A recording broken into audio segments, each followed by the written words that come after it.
Je vous le disais également au titre, 50 ans déjà depuis l'invasion de l'île de Chypre par la Turquie. Des commémorations ont lieu aujourd'hui à Nicosie, dernière capitale divisée au monde. Il n'y a pas d'autre option que la réunification du pays, a déclaré tout à l'heure le président chypriote Nikos Christodoulides.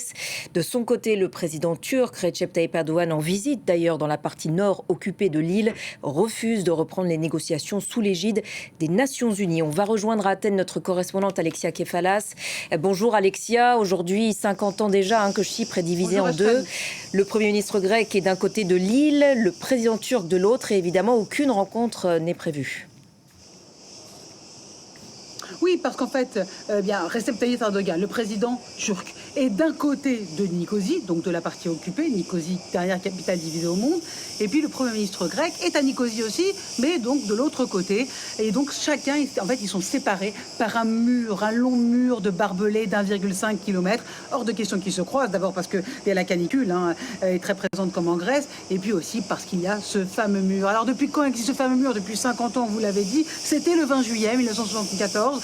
À l'époque, les troupes de l'armée turque ont envahi le quart nord en réponse à un coup d'État qui avait été organisé par les colonels qui étaient au pouvoir en Grèce et qui voulaient rattacher l'île de Chypre à la Grèce. Un coup d'État manqué, ce qui a donné en fait une fenêtre de tir aux Turcs pour pouvoir envahir le nord de l'île. Et c'est ça que viennent célébrer les Turcs, cette invasion, cet anniversaire, grande fiesta avec démonstration très martiale du côté chypriote turc.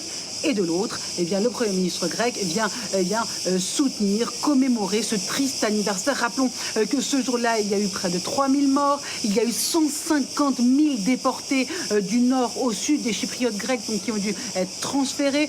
Et puis, des disparus, des centaines de disparus qui encore aujourd'hui n'ont pas été retrouvés. Et c'est la raison pour laquelle ce conflit est encore en cours et que cette plaie est encore très vivante. On peut la sentir.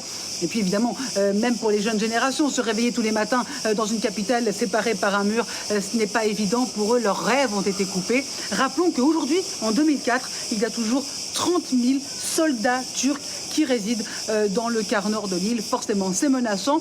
Et puis évidemment, ce feu d'artifice qu'ont fait les Chypriotes turcs pour véritablement dessiner dans le ciel chypriote le croissant de lune du drapeau chypriote turc.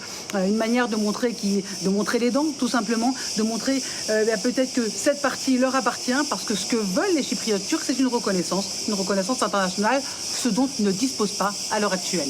Et depuis 50 ans, Alexia, les négociations de paix n'ont jamais avancé. Reste-t-il un espoir aujourd'hui ?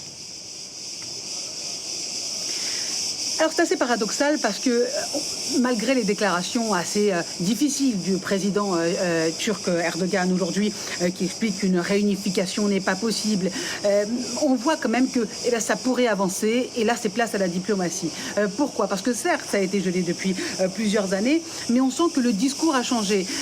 Pour se mettre à l'étape de négociation, les Chypriotes turcs ne demandent pas une reconnaissance automatique, ils veulent d'abord ce qu'on appelle les 3D, c'est-à-dire des vols directs, des contacts directs avec la communauté internationale, et puis le troisième D qui est évidemment le commerce direct. Donc on va dire une reconnaissance par étapes qui pourrait éventuellement mener à des négociations et peut-être à une fin. En tout cas c'est ce que veulent croire du côté chypriote, les chypriotes grecs, donc les négociateurs. Et pourquoi est-ce qu'il y a cet espoir aussi?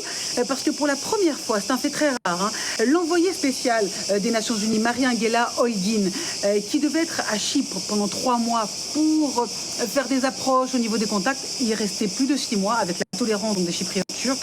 Donc diplomatiquement, ça commence à avancer. Alors évidemment, pour la communauté internationale, rien n'avance, le conflit est gelé, mais on sent que diplomatiquement, ça avance, qu'il y a une certaine tolérance, en tout cas du côté chypriote turc. Mais chacun a des opinions différentes. Les Chypriotes veulent une réunification avec une île entière. Les Chypriotes turcs, pour le moment, n'en veulent pas. Ils préfèrent 2 États. En tout cas, c'est ce que veut surtout la Turquie, dont dépend ce territoire. Donc évidemment, ça va être difficile, mais il pourrait y avoir une lueur d'espoir en septembre, en marge de la réunion de l'Assemblée générale des Nations Unies, où peut-être les dirigeants chypriotes et chypriotes turcs pourraient se rencontrer. Merci beaucoup Alexia pour toutes vos explications et pour ce rappel historique.